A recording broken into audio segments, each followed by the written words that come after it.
Welcome. I'll be reacting to Space 1999, Season 1, Episode 11. This is not a market substitute. Please support the original and no spoilers in the comments. Doesn't make sense. Nonetheless, there is an atmosphere source somewhere inside this asteroid. Inside. A mystery.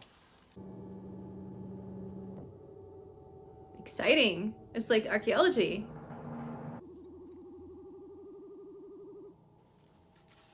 I would be so claustrophobic right now if I were in this situation. Visors down.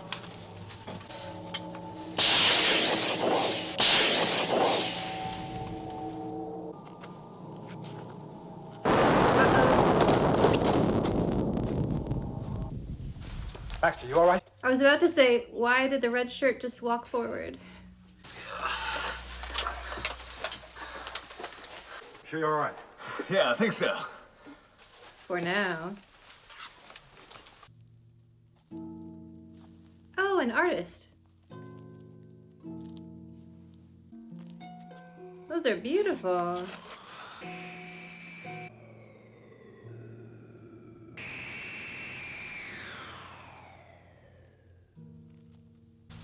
He's in a bad way, Commander. I doubt if he'll make it. Yes, that explosion really ripped him apart. Still, let's get him back to Alpha as quickly as we can. All right, let's go. And that was kind of your fault, too. I mean, you did shoot at the door.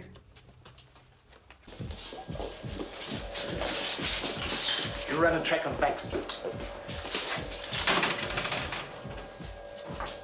Interesting sound design. Dun dun dun dun. Like hearing his heart.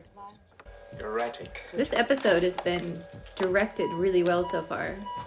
He's showing us what's going on the monitor, building the tension rather than just showing the scene. Very creative. Well, you tried. What now? An autopsy, I suppose. Is he dead though? This is a sci-fi show. Oh, that's smart, putting the plastic on. A light-colored uniform like that would get splattered really easily. For anyone unaware, I used to be a nun, and a few of the orders still use habits. And I remember talking to one of the sisters, and they wore all white. And as a joke, whenever someone finally took the habit, they would serve spaghetti because it's so difficult to eat and keep it perfectly pristine and white. Nuns are such tricksters, I'm telling you. I don't know, this scene just kind of reminded me of that because of all the plastic they're wearing. He's alive?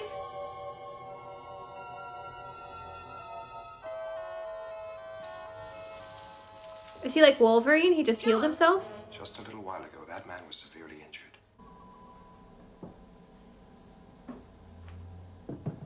It's like a whiskey smoking box. But the Rock came back the very next day. They thought it was a goner, but the Rock came back 'cause it couldn't stay away.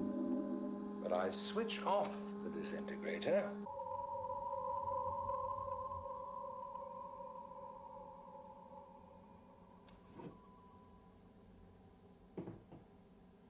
What if it's a prison?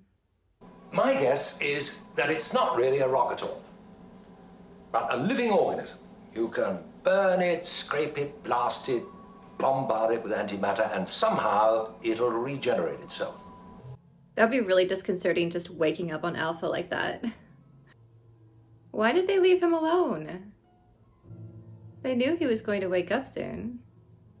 Shell of a tortoise designed to protect the man inside, prevent people like us from getting in. But to prevent him from getting out. Exactly.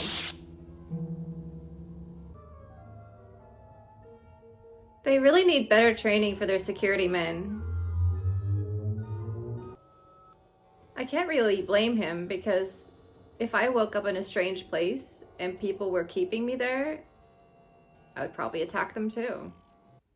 They should have had a nurse there or a doctor.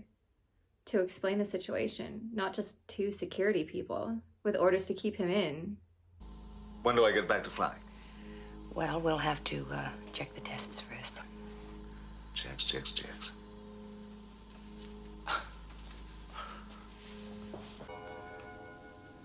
Grounded. It's neat seeing how everyone decorates their quarters. He is such a pilot. I mean, look at his obsession with model planes everywhere. I'm seeing 4 in this shot alone. I would be perfectly happy with an entire episode that has no story at all, where someone just walked around giving a tour of Alpha and was like, so this is Sylvia's quarters, and she collects model trains. I would be just loving that episode. A tour of Alpha. A lot of these shows, they're always like, yes, we must have really intense plots every single time. We just want to hang out at Alpha for an hour. We don't care what happens. I mean, I do, but you know what I mean. Same with Deep Space Nine. They could have just done an episode of wandering the promenade, going to all the shops, and I would be like, this is the best thing ever.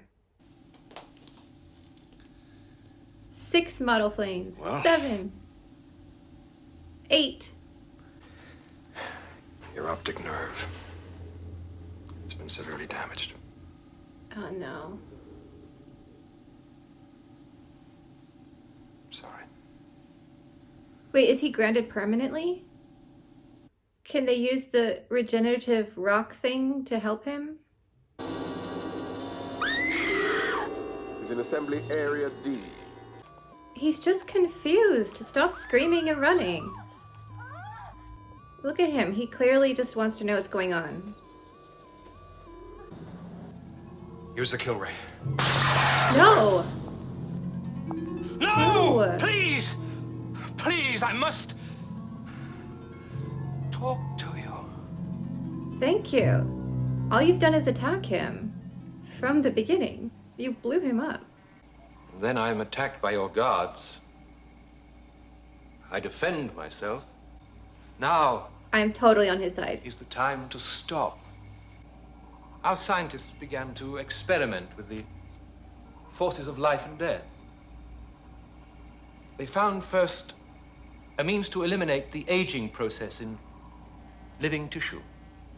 It's an interesting thing about this show. Several times now, we've looked at the question of, should we be trying to live forever? And should we be trying to pause the aging process? I just do not get some people's obsession with living forever.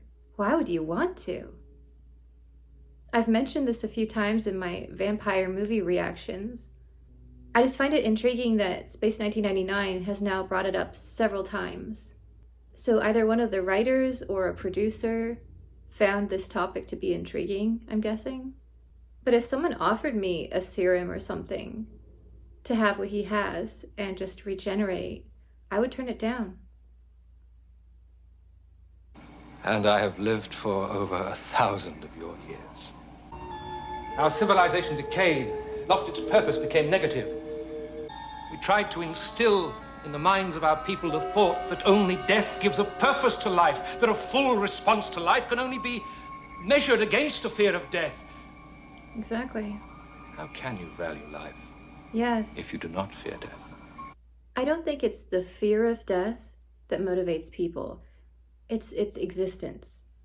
I'm not afraid to die. So while I agree with him here that having an entire civilization that's immortal tends to just stagnate, I don't think it's the fear of death. It's more that you don't have much time. If you don't think it's going to end, you'll just be like, I'll get to it later. Next century. Eventually. And nothing gets done. And that's what death is. It's a motivator to say, no, you want to do it now. Because otherwise you might not get to do it. That thing you've been putting off. Or saying, at some point I will fill in the blank. You better do it. A prison was constructed out of living rock. It was a prison. And I was shut in and cast out. I'm inclined to believe him. Yeah, get him a uniform. Why? What we know about the asteroid, how long it's been out there in space, it adds up. Does it? Yeah. But why would such a civilized people punish a man in such a diabolical way? And what about the paintings inside the asteroid? They're probably just his internal struggle. What do you want with me?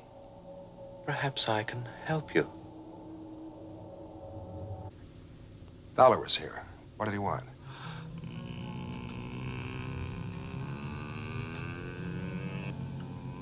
Did he take his mind away?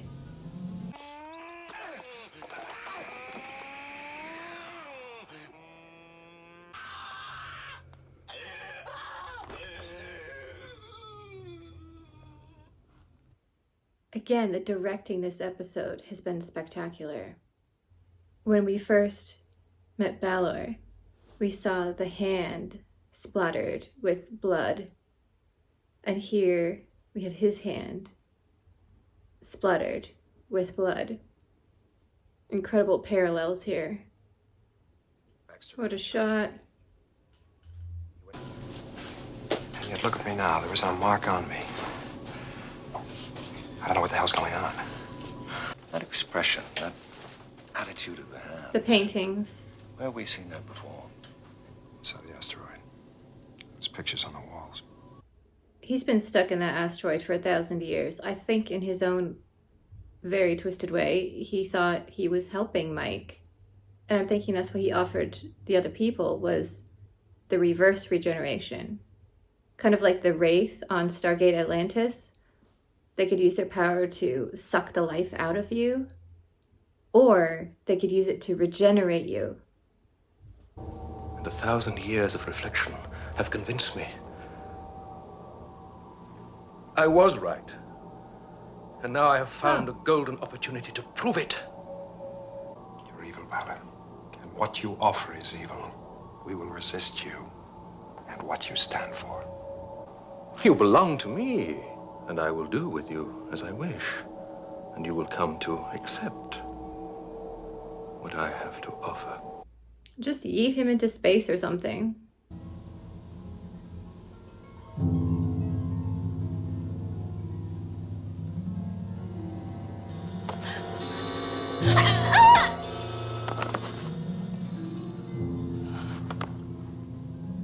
No. Every time that I ask for your help, and you deny it, I will inflict pain, and it will get worse. But I will not kill you. Okay, he's turning into probably the best villain on the show yet. Where is he now? Last reported heading towards Area B. If they know where he's heading, could they set explosives in Area B and trigger them and cause a similar situation to the beginning of this episode to take him out, and then bring him in an Eagle while he's still injured and just drop him into space? That's my plan. We'll soon be able to isolate him in one of the Alpha sections, and then we could depressurize and turn the whole area into a vacuum.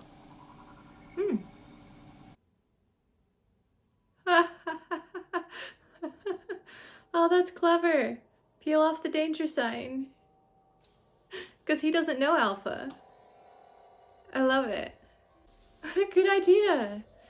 If this goes south, they both get airlocked, of course. Will they be fast enough? Oh no, he's super strong. Ah! Time's up, Connie. I'm trying not to kill you, Connie. I need you on Alpha. Never, Balor!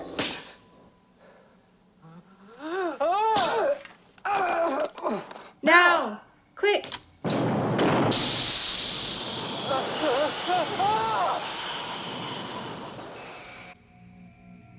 Yeeted. It was our fault. We unleashed him. We meddled. We interfered with another people's justice. We must learn to leave some things alone. Yes, very true.